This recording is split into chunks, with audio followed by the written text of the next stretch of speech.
One of the greatest joys in my life has been becoming a parent. I'll never forget the moment where I held my child in my arms for the first time. She seemed so innocent and so pure. And as time went on, my daughter grew and she looked at the world with wide-eyed wonder. She was learning new things every day. Surely this was the smartest, cutest child that there ever was. But eventually, something strange started to happen. You see, this perfect, innocent child started to do things that were a little selfish sometimes. Other times, she'd do things that were downright wrong. Eventually, I had to come to this unavoidable truth. My children are sinners, just like me. The word sin has fallen out of vogue recently. We want to maintain the right to do whatever we please. So we find endless ways to justify almost any behavior. The words, "I was wrong," are rarely on our lips, and we truly believe that we are right.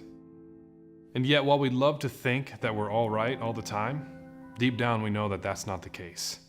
The Bible gives us a much clearer understanding of our situation. We are wrong, and we are sinners. Now, we encounter human sin for the first time pretty early on in the Bible. God gives Adam and Eve the command. He says, "You may eat from any tree in the garden except for one." Eventually, the enemy comes along and plants lies in their minds. And he asks Eve the question, "Did God really say that you cannot eat from any tree in the garden?" Eve responds by saying that God said we could eat from any tree in the garden except for one, or we will surely die. Next, the serpent convinces Eve to try to take God's place. He says, "You won't die."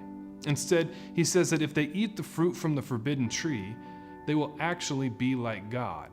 And so Adam and Eve eat the forbidden fruit and they revolt against God. Sin enters the world, and to their horror, the peace that they had was gone. Their perfect relationship with God is suddenly changed, and they're afraid.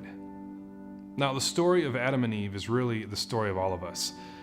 You see, sin at its heart is whenever we try to take God's place. And as we're going to see, this has terrible consequences. First of all, sin makes us slaves. You may remember that when God made us, He created us as royalty. But sin undoes all of that. The Apostle Paul puts it like this: you can be a slave to sin, which leads to death, or you can choose to obey God, which leads to righteous living. Sin doesn't mean that we're no longer made in God's image, but it means that the light of that image has flickered out. We've been cut off from the power source. Sin also spreads chaos. As soon as sin enters the world, we see in the Bible this increasing spiral of evil that infects all of humanity. Soon, everything is in complete disorder. Originally, God gave us responsibility to represent Him to the world, but now chaos is everywhere. Finally, sin causes us to be alone. When Adam and Eve sinned, the intimacy they had with God and with each other was suddenly gone. They were ashamed and afraid. We were made for relationship with God and others, but sin wrecks that relationship. This stuff isn't very fun to think about sometimes, but we cannot skip this part. If we do, then the glory of God's redemption will be lost on us. So remember, sin makes us slaves, spreads chaos, and causes us to be alone.